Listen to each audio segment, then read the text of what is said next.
Okay, so we're in the. So this meeting is being recorded. So I'm going to hand out the packet for whoever wasn't here last time. I hope people who were here last time, you have it. Baruch Rofei Cholim to those who were not able to be here for that reason. Same packet, same packet. Sully wasn't here. Can you just hand it to Sully over there? Because I can't if I start getting up. Okay, everyone else has it. I gave you one. Here, take this one. I have a few. I have yet another one. I have one single-sided. You have? L'kulam yesh? I have it. You don't have. I have it. You don't have to put it on the screen. Fine. Well, I might put it on the screen because it might be easier for me than looking in the Sefer. Oh, okay. Okay, it's all the same to you. Yeah, it's all good. Yep. It just might be simpler. I'm not sure. But he's on Zoom, so I might just 6-1 does the other to. Oh, you have another one on. If I can find it. Yeah. Well, we'll see. Chuck Cohen is on. Pardon? Chuck Cohen is on Zoom as well. Chuck is on too. Hi, Chuck. So I better talk. I better put it on. Of course, now you think I could find it? Where did I? Eddie's. I don't see Eddie tonight. Not sure where he is.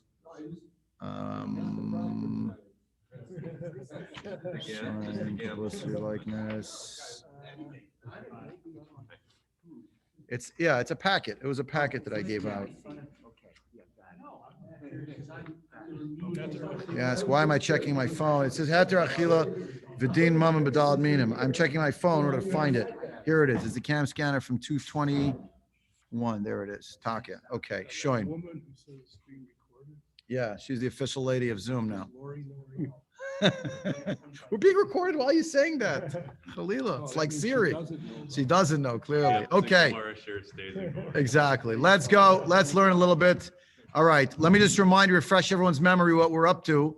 Because as you know, sometimes when you're learning some of these more in-depth pieces, I use the analogy. It's like a chemical reaction, lahavdil, where you need the activation energy in order to get to the point of the reaction. And if you're not holding in it and it's not fresh in your mind, it's very easy to get lost. What we're diving into is the issue of the etrog, and particularly as regards trying to understand conceptually, what does it mean that Chazal are interested in two factors, heter achila, which we spoke about extensively. Tonight we're going to talk a little bit about the other factor, the din mamon. The idea that the etrog is unique among the various elements of the daled minim is clear to us in its appearance, and how it grows, and the fact that it's called a pri and the like. And the Gemara in Lamed Hey Amud Aleph and onto Amud Bet, for those who have the Gemara tonight open in front of them, you will recall that it was a wide range of discussion from midway on Lamed Hey Amud Aleph and onward, trying to understand this question about why certain kinds of etrogim were automatically disqualified, and yet others had this very strange middle ground where don't take it, but if you did, it's good anyway. Why should that be? And that was the part of the discussion. Why would there be a lechatchil and a b'diavad with some types of etrogim? So we covered until Lamed Hey Amud Bet, and we're holding in the Gemara is really the end of the conceptual part of the Gemara. We're still going to focus on the conceptual part tonight. Next we learn, which will not be next week, unfortunately, for you, but fortunately for me, God willing, away for a week. But I'll be back the following week, July, what is that, the 12th?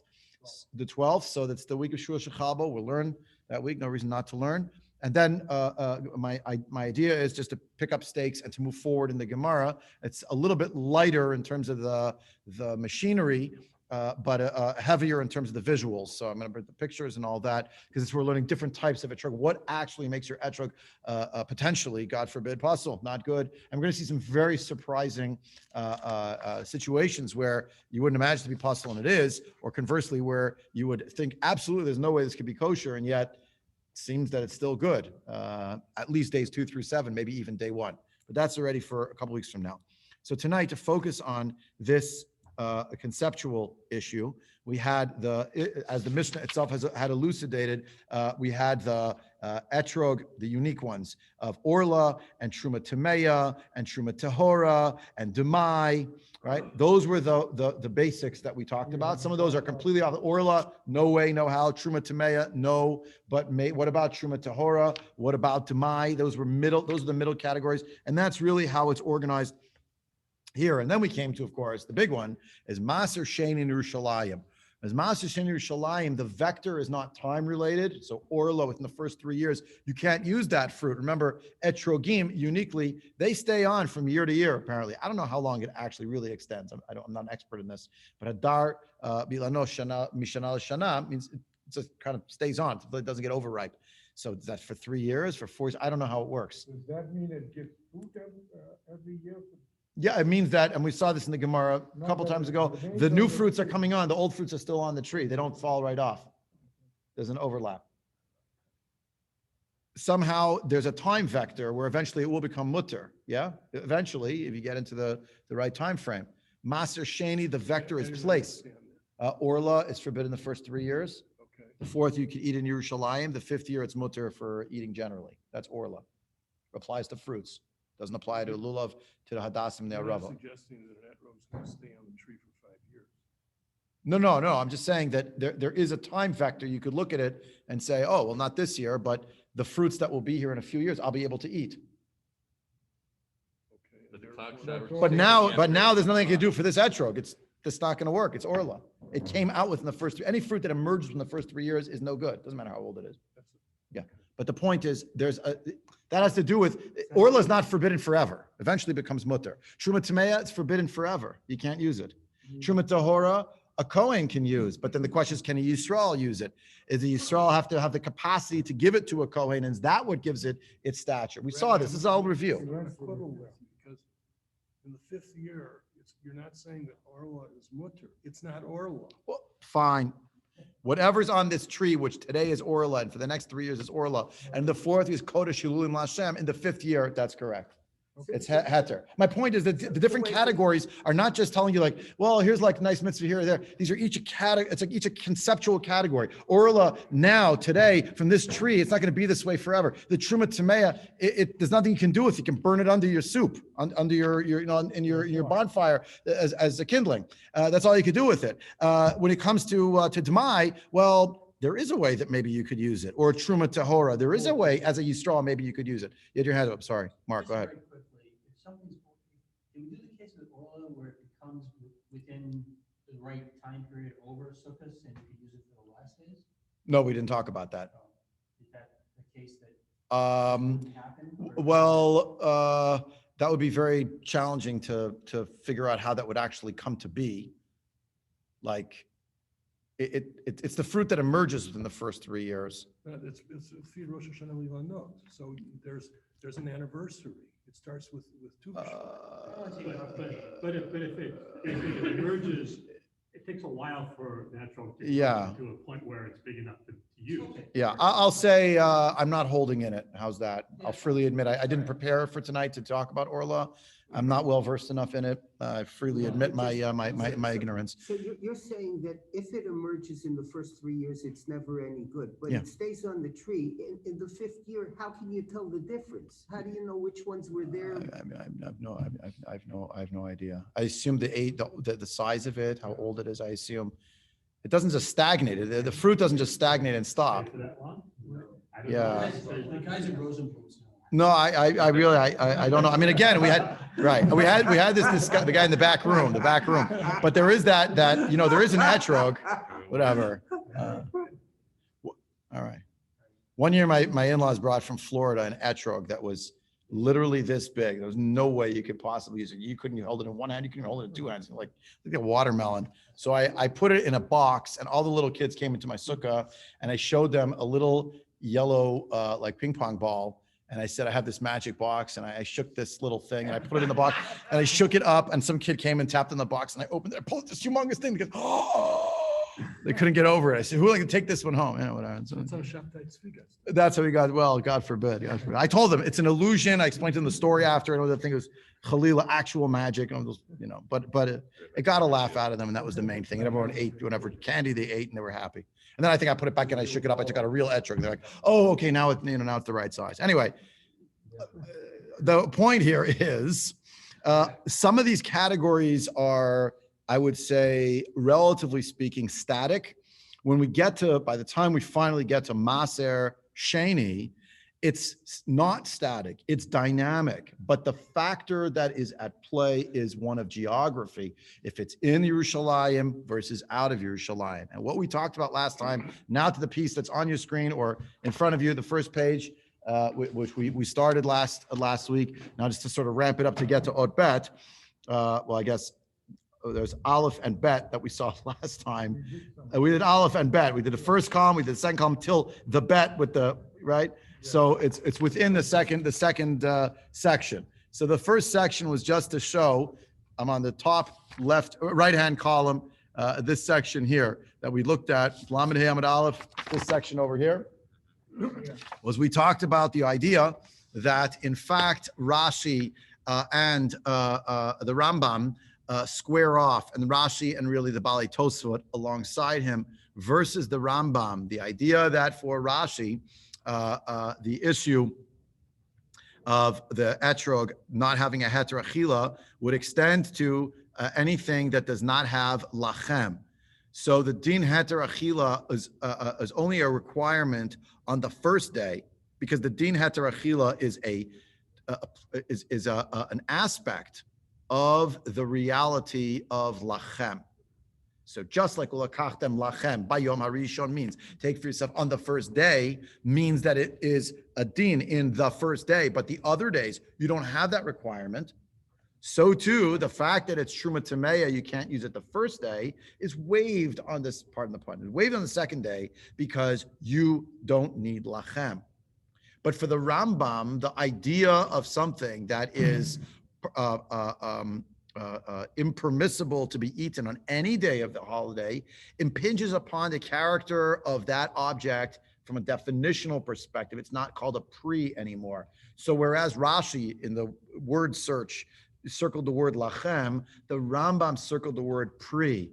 L'kachtem lachem b'yom harishon, that's fine, you need lachem. Pre eitz hadar, circled. What does the word pre mean? Something you can eat. And if you can't eat it, it has no heter achila, then it's not actually a proper pre. And truma tameya would be in that category, and therefore days 2 through 7, you could not use the truma tameya etrog. That was Ot Aleph, sort of the beginning of what we talked about. And it was a din in pre, it has to be a pre eitz hadar. And therefore, for the Rambam, all 7 days you couldn't use it. It's two different ways of looking at what the etrog represents when it's truma tameya. Okay, so for Rashi, he's picking it up and using it days 2 through 7, and for the Rambam, it's no good any of the days.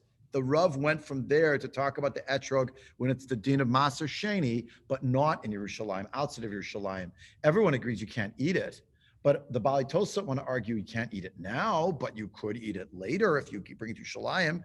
Didn't we say before that the Truma Tehora, I am a Yisrael, maybe you shouldn't really take it, but if I did, it's still okay. Why was that? Because I could have given it to a Kohen. My grandson, the Kohen, could have given it, right? There's all different things that could have happened with it. It could have been given to a Kohen who then sells it to another Kohen. I could pit one Kohen against the other in terms of the bidding war, all different things that could happen with this etrog. And therefore, it has a heter achila, just not at this place. You just have to go to the right spot. The Rambam disagreed. The Rambam thought, no, the heter achila means right now. I can eat it right now. If I can't eat it, then there's nothing to talk about. I can eat it if I go to somewhere else, fine. So if you took it somewhere else, like Yerushalayim, that would be fine. But if you took it to Tveria, you can't eat it, and that's all. So the Rav in Ot Aleph, column 1, it's bet with the 2 lines, and under it Aleph with the parentheses, it's the bottom paragraph. And that's the Yesod Machloket. For the Rambam, the heter achila is a heter befoel, an active permission that's transpiring. And in the Gvulin means anywhere outside of Yerushalayim. So that's Lamaser and Isser of Achilat Maaser Sheni. However, Bram, for Tosafot the heter achila means it's a chalot balut la'achila. I am the owner of this fruit, and the fact that I own it and I have a mechanism, a means by which I could get to eat it, that's all I need. And the Bali Tosafot have a very strong case. They have the strong case of Truma Tahora, and they have the strong case of Demai, according to Beit Hillel. Remember, we said with regard to Demai, the Mishnah itself had poskin that Beit Shammai say it's not good, but Hillel say it is good. Why? But Hillel argued, I could renounce all of my ownership over property completely. I could impoverish myself. I could declare myself destitute. If I did that, would I be allowed to eat Tamai? I would. So since I have a capacity, I don't have to actually do that. The fact that potentially I could do that means that the etrog could be used by me right now because I do have a mechanism that could actively permit me to eat it, even though right now, as I'm not impoverished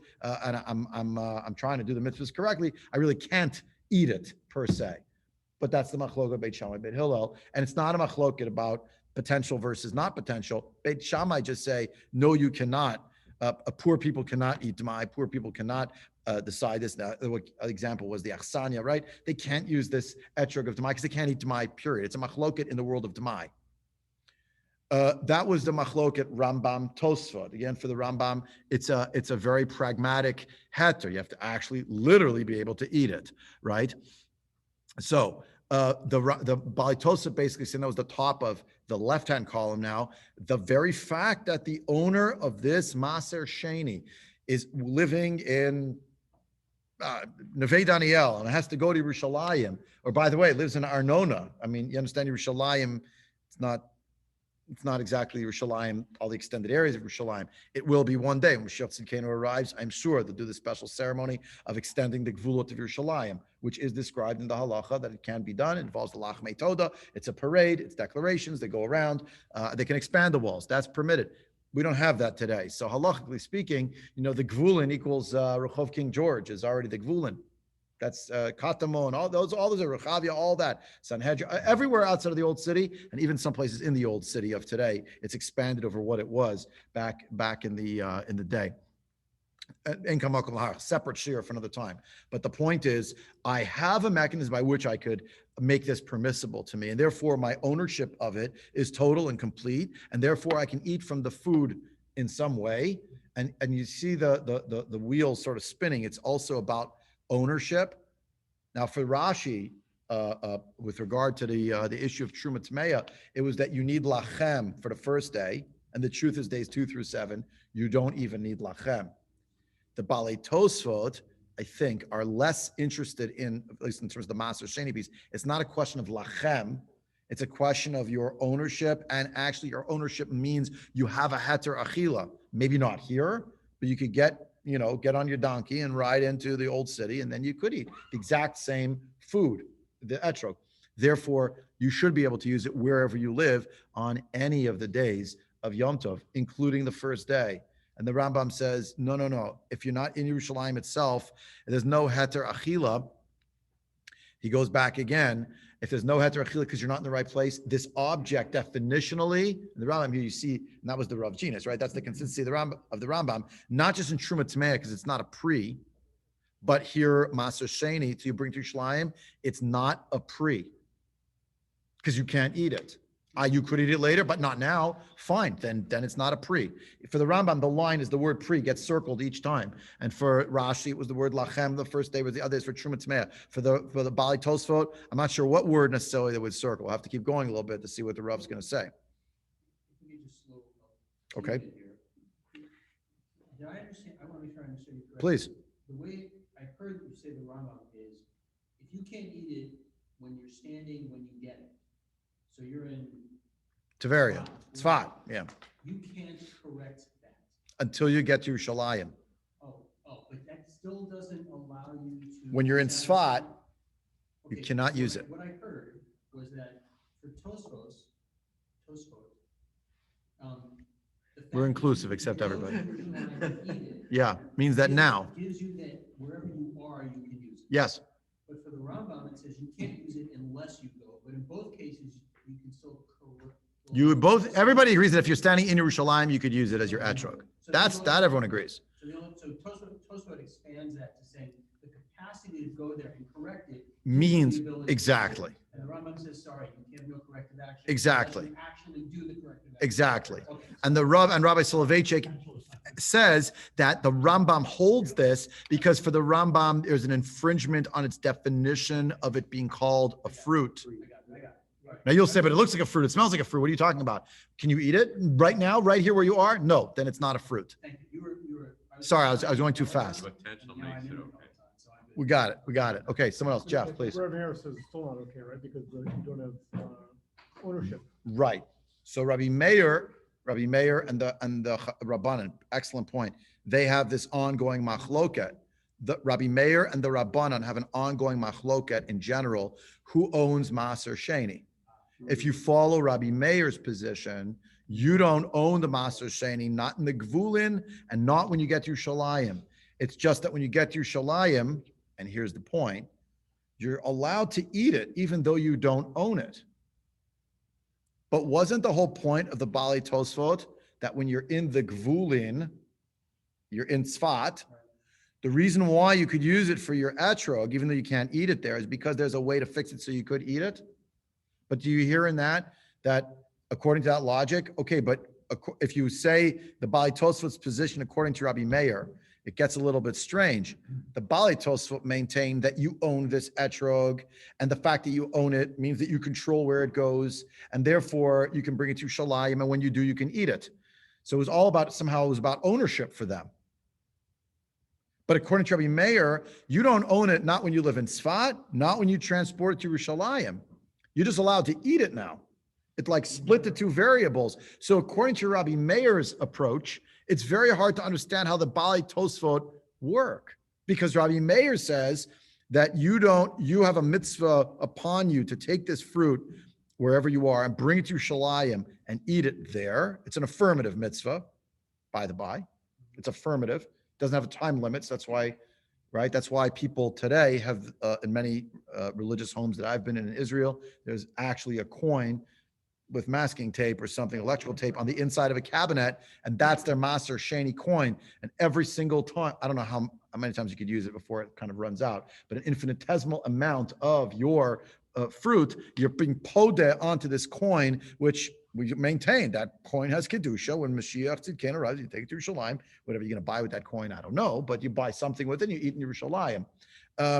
But let's just say that if we maintain that you don't actually own this fruit, not in Tzfat, not in Yerushalayim, so what do the Bali Tosafot mean to say when they say this object is under your ownership?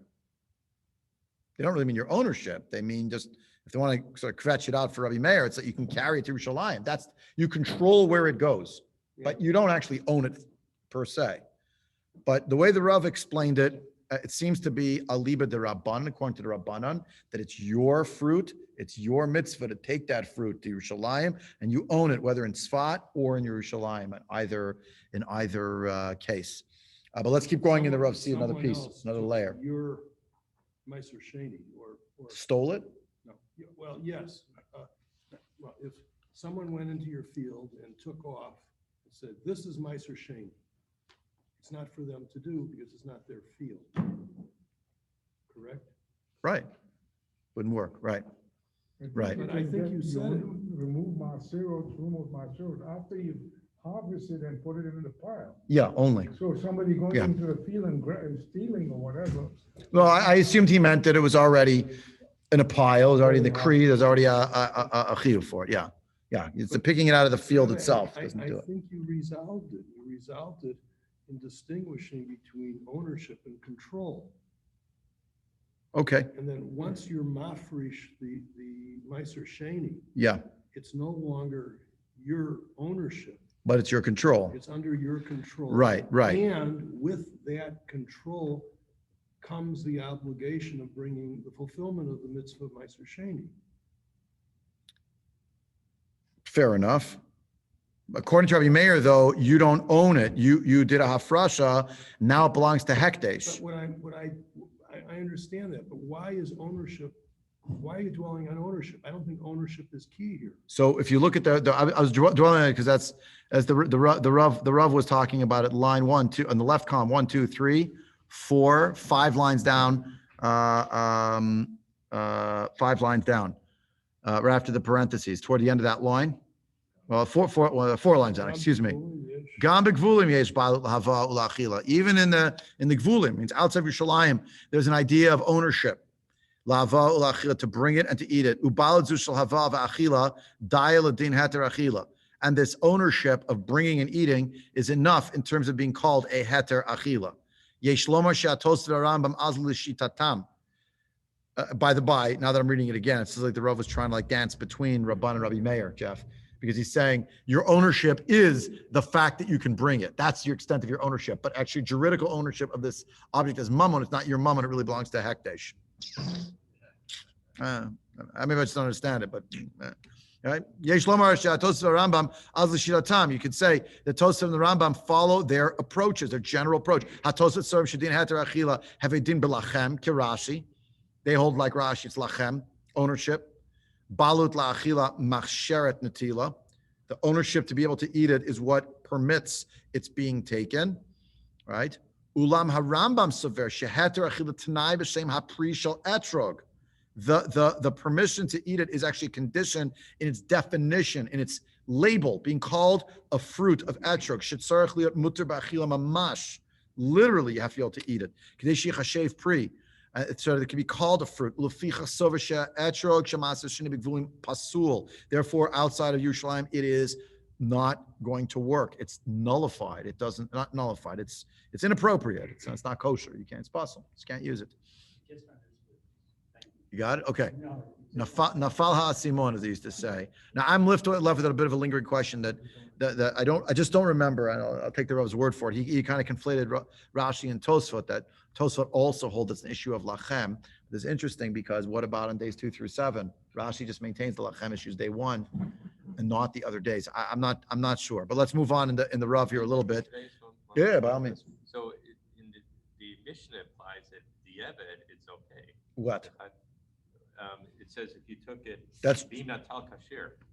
So lo yital, you shouldn't take a beam natal. Ideally. Right. Yeah. So Yeah. Any people disagree with the chafila, they're going to say you can't do it. You shouldn't do it. Do it at all. Shouldn't do it. But if you did, it's kosher. Why is it kosher? This is why. Okay. Right? And the question is, don't take it. The implication in the Mishnah was that it's talking about in Yerushalayim. We're worried you're going to mess it up. We're worried it's going to get damaged. Remember, we saw these different things. We're worried it's maybe get damaged, maybe missing a part, maybe it won't be treated nicely, it get rubbed out, all different things because you're supposed to eat it. So that's why you shouldn't use it for any other purpose because you're going to like scuff it up, rub out the skin. That's what the Gemara had said in 35b that we saw last time. But if you did take it, it's good. Now, here, the Rav is applying this, all right, what's going to be the Maaser Sheni Bigvulin? Because there you can't, that's for sure lo yitol. No, actually you can take it. According to Bali Tosafot, you can. According to the Rambam, you cannot. But Tosafot and the Rambam's argument is not based on this Mishnah. Because the Mishnah is talking about must be, for the Rambam, it's for sure in Yerushalayim. Don't take it because it could get damaged. But if you did take it, it's kosher. That's in Yerushalayim. Because if you're living in Tzfat and you have an etrog of Maaser Sheni, the Rambam says you cannot use it ever in Tzfat because you're not in Yerushalayim. You're just not. Ita b'Gemara. Now look at it with the last paragraph, middle paragraph on the left column. Ita b'Gemara shel Beit Hillel etrog shel demai kasher l'natila mishum de'efshar she'ani v'achazile. That's what we saw in the Gemara. Beit Hillel says you can make yourself poor, and if you lost all your money, you on purpose, you renounced your wealth, all of your assets, you could use it v'kasher, but that's problematic. L'fi Rambam. The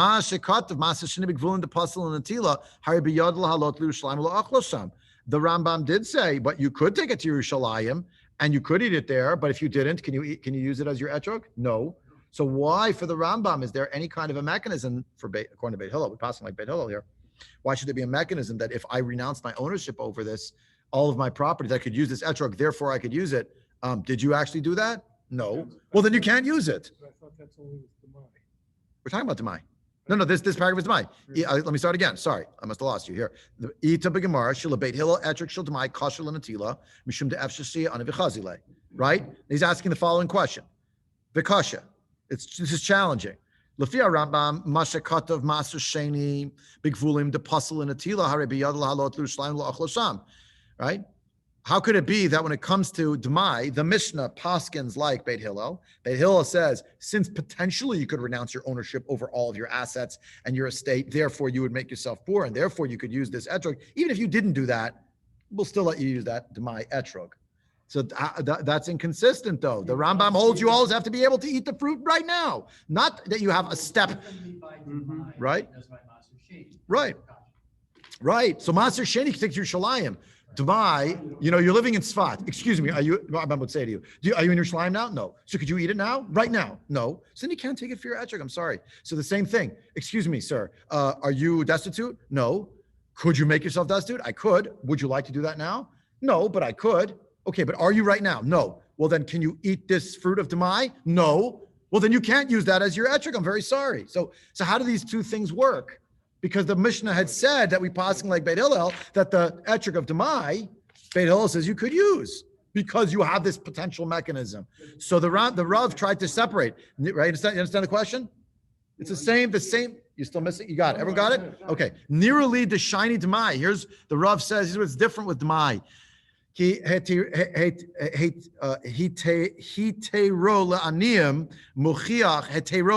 fact that it's possible to become for poor people, it's permitted to poor people.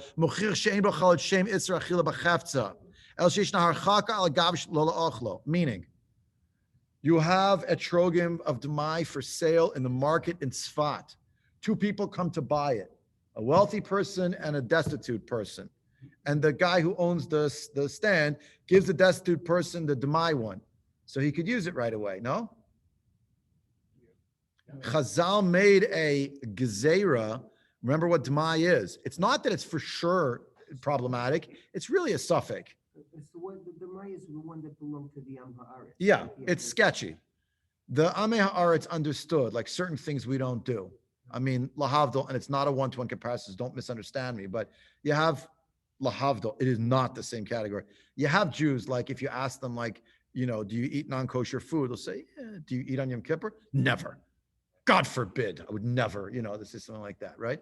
So there's a little, it's beautiful that you don't eat that, but, or you tell them, do you eat pig? I would never eat pig.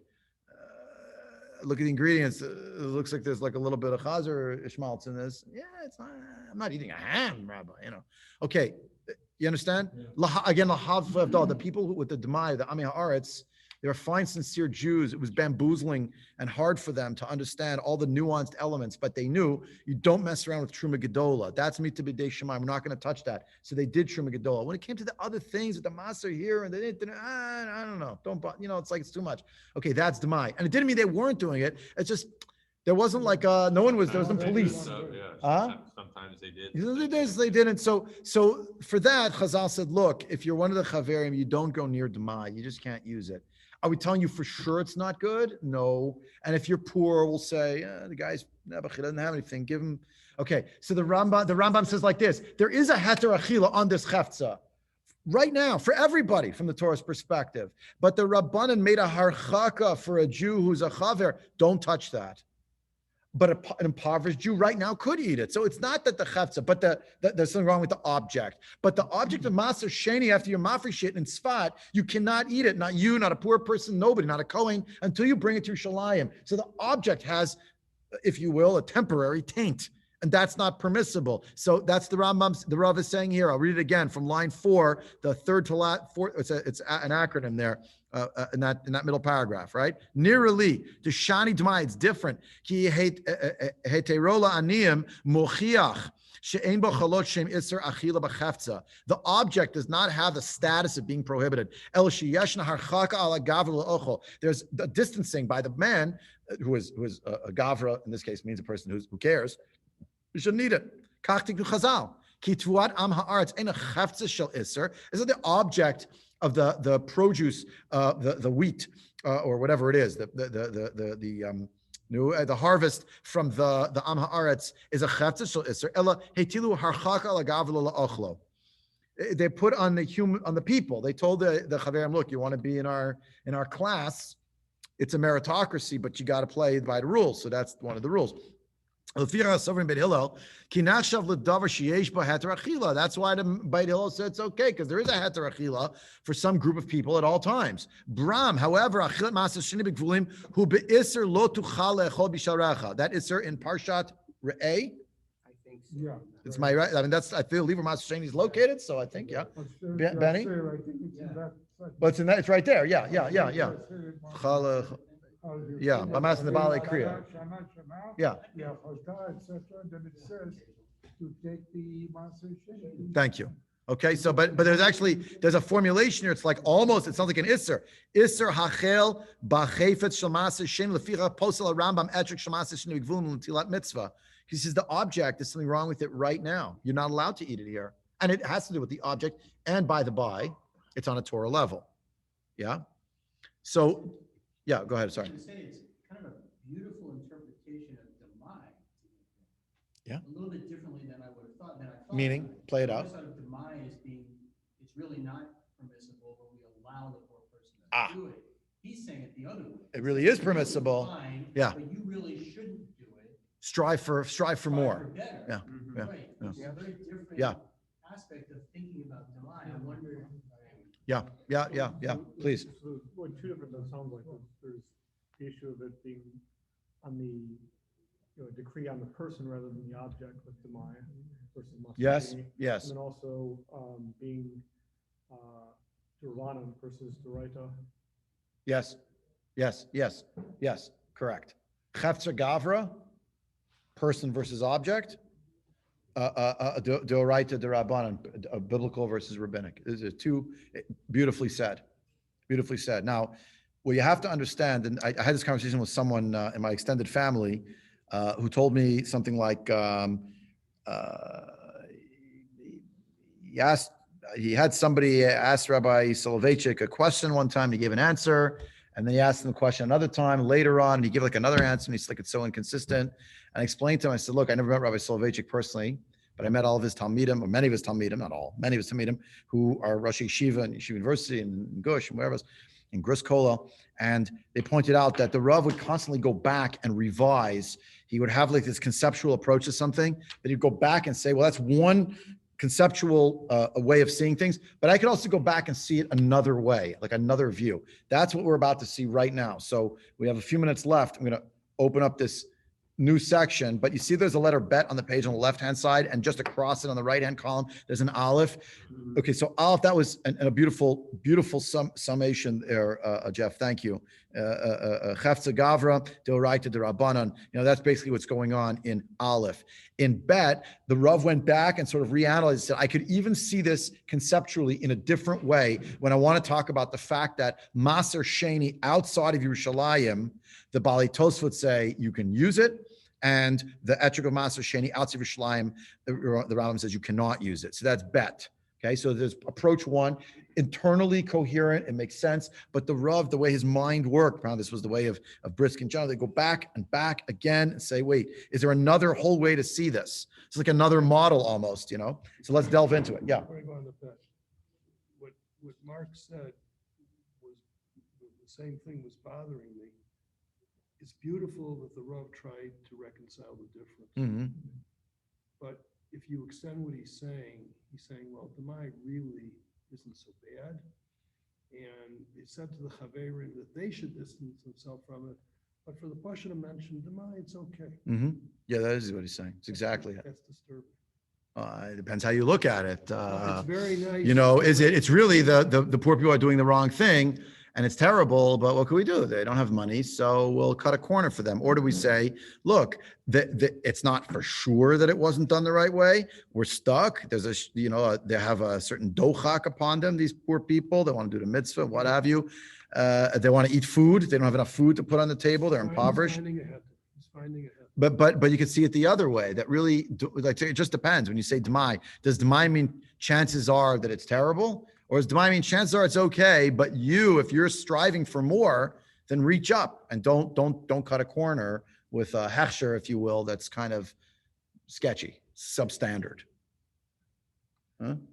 Yeah, but it just depends how you look at it. Is it, a step down, or is it telling another group of people, hey, you want to step up? One last sentence that a person who is not impoverished, who is not a chaver, can say, hey, based on this, all right, it's 50-50, it's mutter. They did. That was the whole problem. They did. That was the problem. Yeah, that was the problem. But the Chachamim did not, even though there's descriptions in various places that, they had police officers going out to enforce the issue of Kilai Karim, they go out in Adar and various things. They didn't have like a secret police or something. It was not an authority, from what I've garnered from my learning. It was not an authoritarian system where they were like, going after people because they didn't do things with every jot and tittle when it came to Maaser this and to do the Maaser Rishon. The Levim were doing True Maaser. They weren't coming down hard, but they saw that was what was going on, and that was a problem. It was expensive. Yeah, okay, it was expensive. Yeah, Chinami. But yeah. And what grew up, unfortunately, you did have, whether we like it or not, by Sheni, there was a two-class system.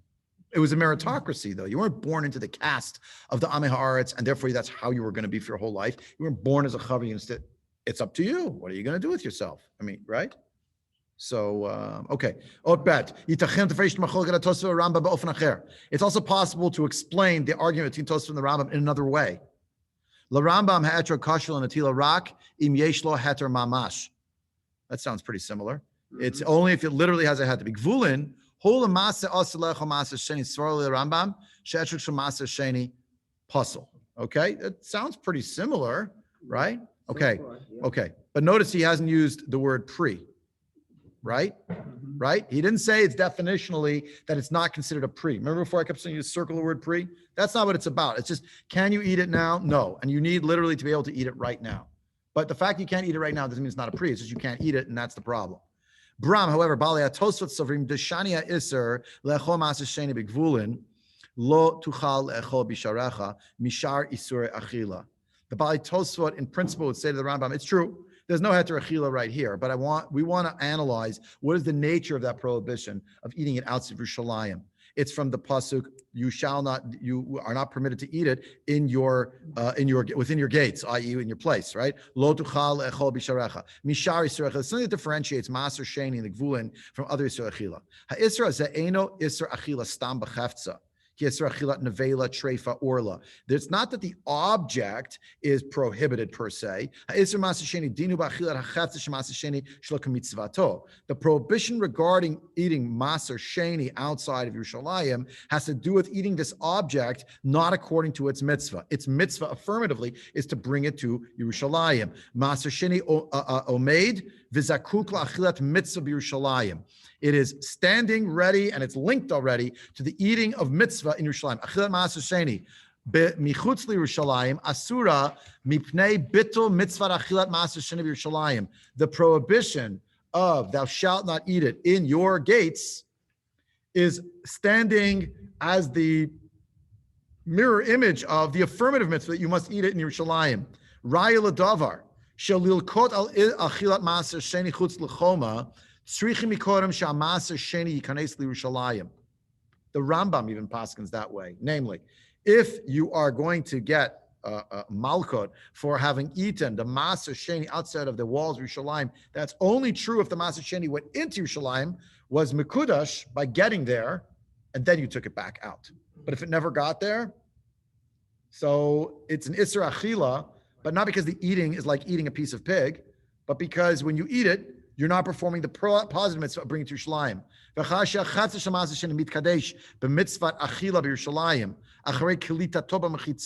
After the object of Maaser Sheni, the fruit itself, was sanctified in the mitzvah of Achila in Yerushalayim, after it was Kelitat Mechitzot means that it was embraced practically. It was brought in to the walls. Namely, you went through the shar and you came in. That's when we have the actual Isser Achila outside of Yerushalayim as a standalone, right? Yotzei, it turns out, therefore, that the object of Maaser Sheni outside of Yerushalayim, in Tzfat, it's not that it doesn't have a heter achila. Adarabba, mitzvah ha'achila b'Yerushalayim or sarto b'achila mechutz Yerushalayim.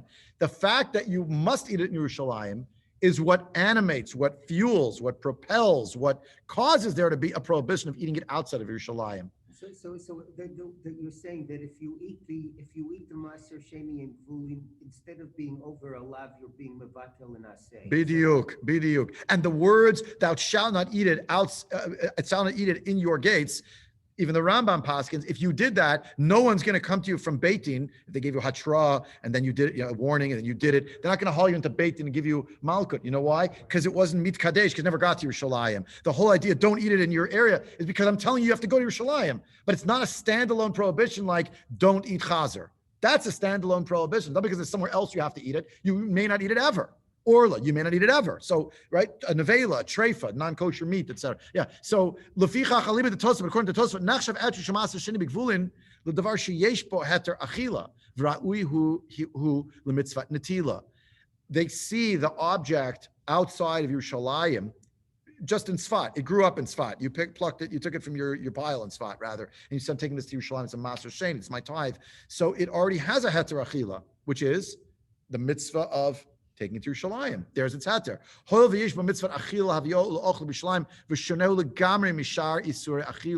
It's totally different than the other isur achila. But for the Rambam's whole point is, if you want to take it in your hand, it has to have the heter mamash right now to eat it, not something in the future.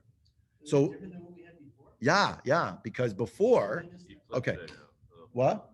Yeah, no, it flips it totally. It flips it. Before, that's how you got to sort of go back and say, okay, what was it before? The Rambam before said this doesn't have the status of being a pre. Oh, now he's saying it Has that as a pre, you're just not allowed to eat it right now, and you need the heter achila, means right at this moment. So how does he do, so if he doesn't have the status of a pre, how does he define out the achila? Because the achila came from a Dafka. The achila comes. No, the achila, the heter achila was that you're allowed to eat this food. The reason it had to have achila was because the Torah said lachem. No, the word lachem was for Rashi. That's true. Yes, for Rashi that's true. But no, not for the Rambam. For the Rambam, the point was it has to have, for Tosafot and Tosafot and Rashi. That was true. Okay, Right. I thought the Rambam meant for the He Rambam disagreed. meant pre. Right. Well, but if he's He took taking from the word pre. So if he's taking pre out of the equation, Right. then what's he left with? How does he define out achila? He says, well, can you eat it right now? No, it's a good question. Can you eat it right now? If you can't eat it right now, then you can't pick it up for the mitzvah Okay, I'm because it needs a asking heter where he achila. derived that heter from, because he derived it Oh, from okay. Now he's saying it's not Okay. Yeah. Sorry. For the Rambam here, for the Rambam, the etrog is only kosher if literally you could eat it right now. But since you can't eat it right now, the Rambam holds that you can't use it for your netilat lulav, but not because of the word pre. Oh, sorry. No, he derived that previously from the fact that he used the word pre. Right. But he just took pre out of the equation, right? He said. Seemingly, yeah. So where does he derive that necessity to be able to eat it right away from? Well, we can't eat it, but we know we can't eat it right away. No, but Wait. Presume the given in the problem is that the Rambam says you cannot use this for etrog, for netilat lulav. And the Rav is trying to understand why is that. Theory number one is it's on the word pre, and based on the Parashah Mishnayos of the Rambam, this isn't the status of being a pre. So you lost the status of pre, and therefore it's forbidden. But in this case, the Rambam is saying, since practically it's forbidden for you to eat this outside of Yerushalayim, because that's a din of Maaser Sheni. okay, he's just, so it has nothing to do with pre at all. No, He's saying just this a din of is Maaser Sheni. Maaser Sheni can't be eaten here. Okay. Fine, then you can't use it for anything. Okay, the only thing you do is bring Yerushalayim. But the Bali Tosafot say, and this is the Rav's Chiddush, and this one is much more within the world of the Bali Tosafot. For the Bali Tosafot, the issue here is that the prohibition of eating Maaser Sheni outside Yerushalayim. You know, let me say it differently, and I'm dramatizing it. But the Bali Tosafot say to the Rambam, in the second view here, we understand where you're coming from. There's no heter achila. It's true, there's no heter achila, but you should understand, it's not that there's no heter achila here like Truma Tameya is no heter achila at this moment, because the reality is that the prohibition here, unlike Truma Tameya, which is explicit, don't eat it. You're not allowed to eat it, full stop. Here, the prohibition is really just the flip side of an affirmative mitzvah that it's counter pressure. And the counter pressure is what the pressure of affirmative, bring it to Yerushalayim, is has its count, and don't eat it therefore in your gates. What's interesting, the second one is that the Rav, in order to marshal to show how right the Bali Tosafot are, to prove his point, he quoted the Rambam. Right? So he sort of said, even the Rambam agrees that if you grew fruits in Tzfat and you harvested them and you made your kri and you took the few fruits you're going to give to of the etrog pile, you're going to give to the Kohen, and then you gave to the Levi, and then you took Maaser Sheni, and then you were going to go down to Shleim, but you got so hungry you started eating the Maaser Sheni. Even the Rambam says it's not actionable. Why? Because it never got to Yerushalayim. It's only actionable once it gets to Yerushalayim and the lights turn on it. Now it has the actual Kedusha. But before then, it's not that way. And if it's not that way, the Rav says, that's what the Baalei Tosafot are saying, is that actually the Isser of Achilat Maaser Sheni is not a standalone Isser, like Truma Tameya, like Orla. It's only there because it's to encourage you. You should bring this to Yerushalayim and don't eat it outside of Yerushalayim. And therefore, it's like a different way of approaching it. Yeah. In this view, by the way, it's much less based on, is it the word lachem? Is it the word pri? It's based instead in the world of Maaser Sheni. Negative. Yeah, or it's an assay that has the negative attachment. Anyway, it's 8:12. We better stop here. It's interesting. I gave you 4 pages, and I made Sally I think 7 or 8 pages for the people who came back, because I thought, well, we're for sure going to get through like 5, 6 pages. But okay, the discussion is good. God willing, again, next week, no shear, but again, we'll be back in 2 weeks. Part of me wants to continue with this, but I also am looking at the parak. If it's okay, I think we're going to pick up stakes and move into the next part of the Gemara with the diagrams, the pictures, and all that. And yes, I will put it on the screen for anyone who doesn't want to join us in 2 weeks either. Have a good night. Ad Khan, that's all we have time for tonight. Mincha starting now.